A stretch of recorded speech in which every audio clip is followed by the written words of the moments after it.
Hello, people of the internet. My name is Matthew, and today we're taking another look, or I guess showdown, between two Godzilla figures.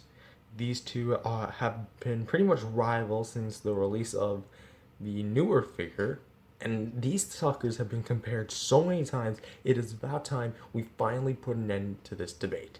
In this corner, representing the old school Bandai creation line, coming in at say 10, 11, 12 inches tall, we have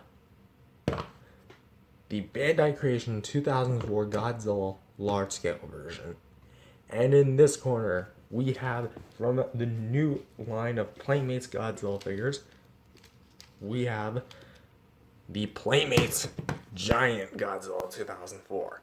These two are arch rivals of the industry, and we're gonna see which figure reigns supreme over the other. We're gonna be doing this in the same amount of sessions as we did for the Kong review, which you can go watch that. We're gonna be judging this on 4 rounds: Sculpting Paint, Articulation, Price, and Availability. So, without further ado, let's go. Round 1 is Sculpting Paint, and I gotta say, holy crud, did Bandai do a good job. See, here we have Bandai's head, which it isn't the most necessarily movie accurate, but what it does have is a fantastic mold and a paint application to the eyes that is pretty much flawless.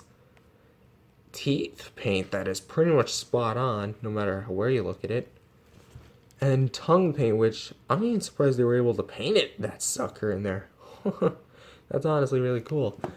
For the back plates, this is where we get into a really cool look to it, where it kind of has this black base and then kind of fades out to a gray, and then a white.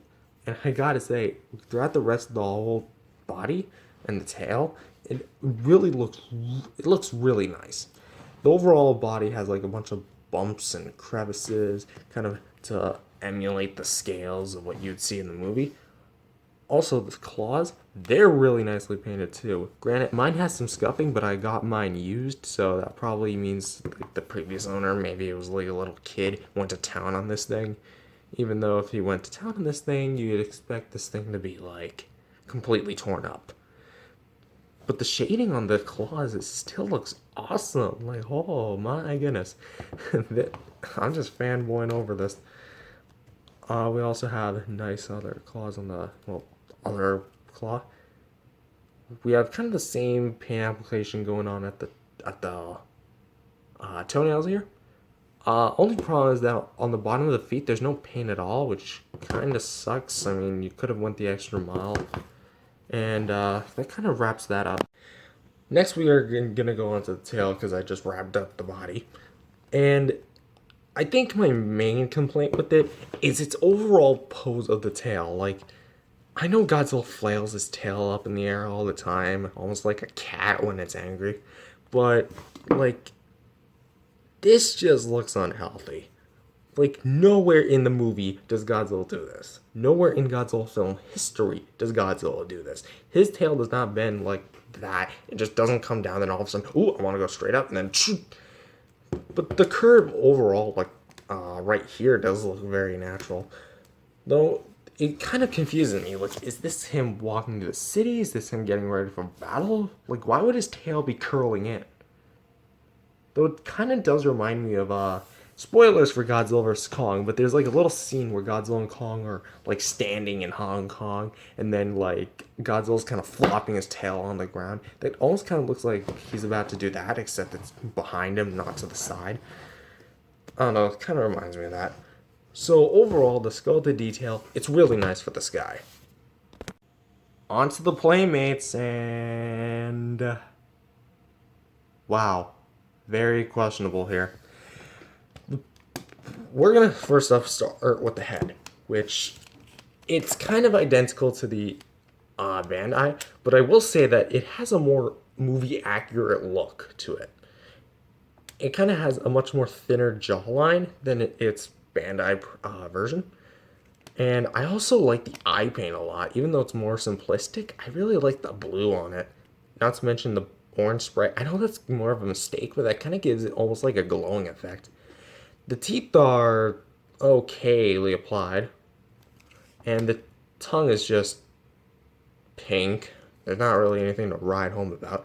No real detail to be found on the top of the mouth. Maybe some mild detail, but that's really about it. The plastic used, by the way, I want to stress that this is made of a different material than the other one. I'm going to get into that later.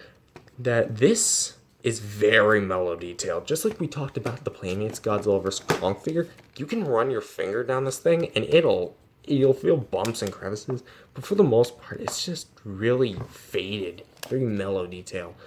The claw application is there. It has the right idea, but honestly, it's just applied and just there's no shading. Like you couldn't have done any shading. Also, what's also not good is the application itself, because there's nothing to protect it. There's nothing to seal it with. And as a result, you get paint chipping easily. Maybe they repainted the Kong. I'm not sure if they repainted the Godzilla as well. Hopefully they did with better paint applications. The toes are kind of the same thing, but at least they painted theirs all the way. Though I do have some mild chippage. However, that could be because of the mild display environment. Yeah, not really good. But the spines here are really cool. They're made of like a rubbery material, and because it's like very sprayed, kind of reminiscent of the, hold on. I have like a mini 2004 Godzilla, which I'm gonna quickly grab. It kind of has like a similar effect going on, where it has like a little spray going on, which I will say is very cool, intentional or not.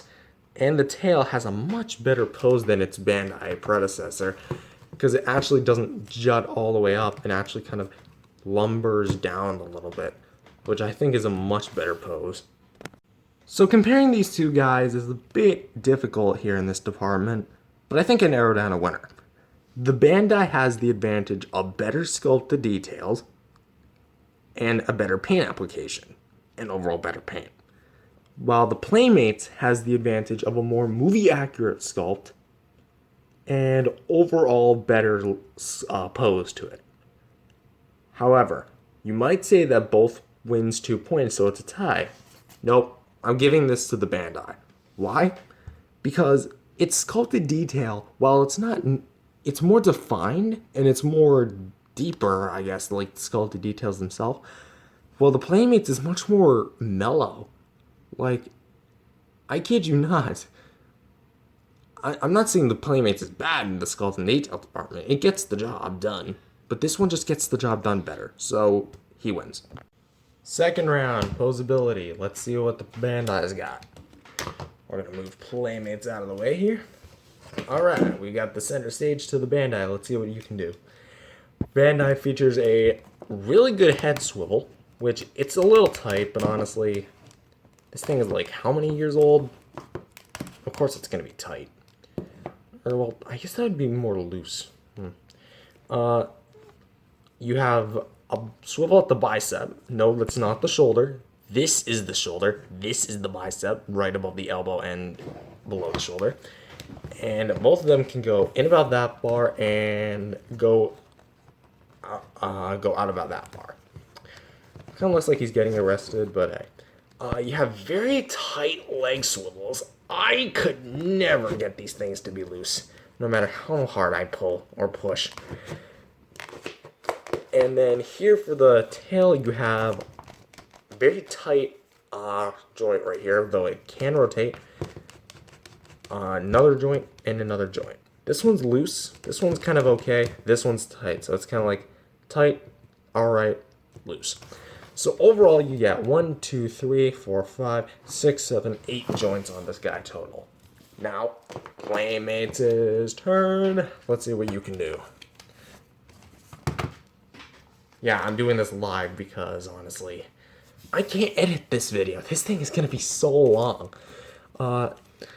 Here we have a head swivel, which it's kind of funny how they chose to do it at the base of the head, but Bandai chose to do it at the base of the neck. You can actually kind of see a little hole, like a little crease right here. I wonder if that's actually from the Bandai mold, because I know they reused it for this one. You have articulation here at the biceps. Kind of the same deal. And this is the opposite problem with the Bandai's. Bandai's leg joints are really tight. Playmates is very loose. And another problem is that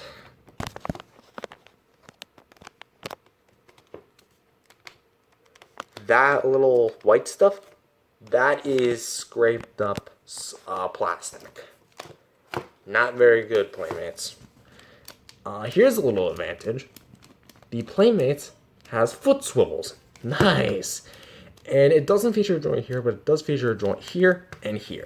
So that amounts to 1, 2, 3, 4, 5, 6, 7, 8, 9 joints instead of Bandai's 8. So who wins the articulation here? Well, even though it's a close fight, I'm going to have to give this round to the Playmates simply because, well, it's got one more joint. Now, here comes round 3, and oh boy, do we have an issue. Playmates' figure goes for about $20. Not bad. This guy goes for, I think he either went for $20 or $30. I definitely know for a fact neither of them went for $40. And I can fact that. However, there's something that needs to be addressed. We're going to tie this round, but that's only because it'll lead into round 4, which we're going to do now. Availability. Playmates and Bandai right now are kind of in a weird tussle because they are really good partners in crime here. Partners in crime. Bandai, hold on.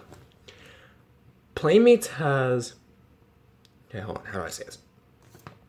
Playmates in the past has reissued Bandai figures and packaged them as their own.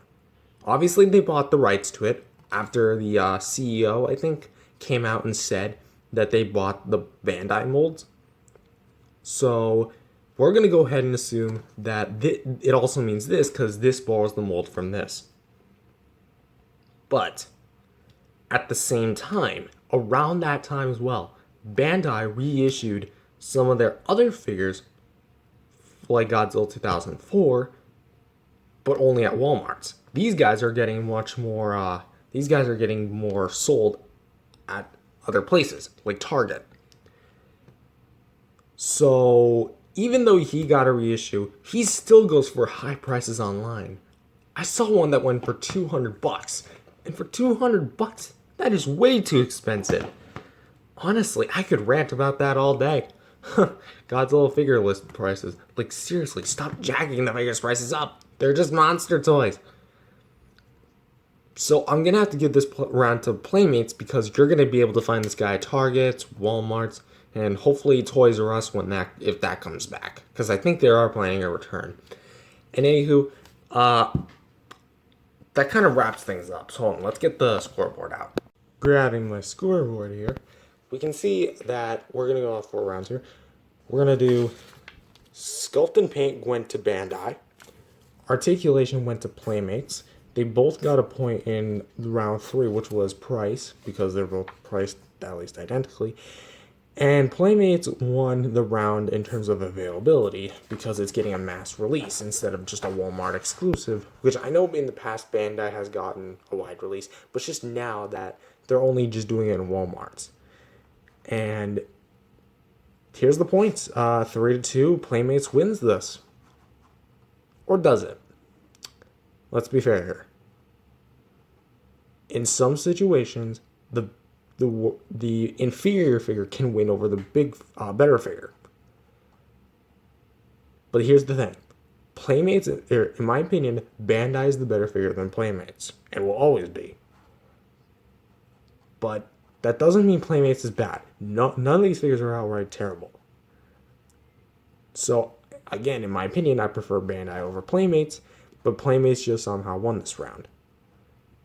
Unless if anyone has any objectives or thinks that I misjudged something incorrectly, I'm going to have to give this to Playmates. Bandai is the better figure. Anyways, guys, thank you guys for watching this video, and I'll see you guys in the next video. Bye-bye.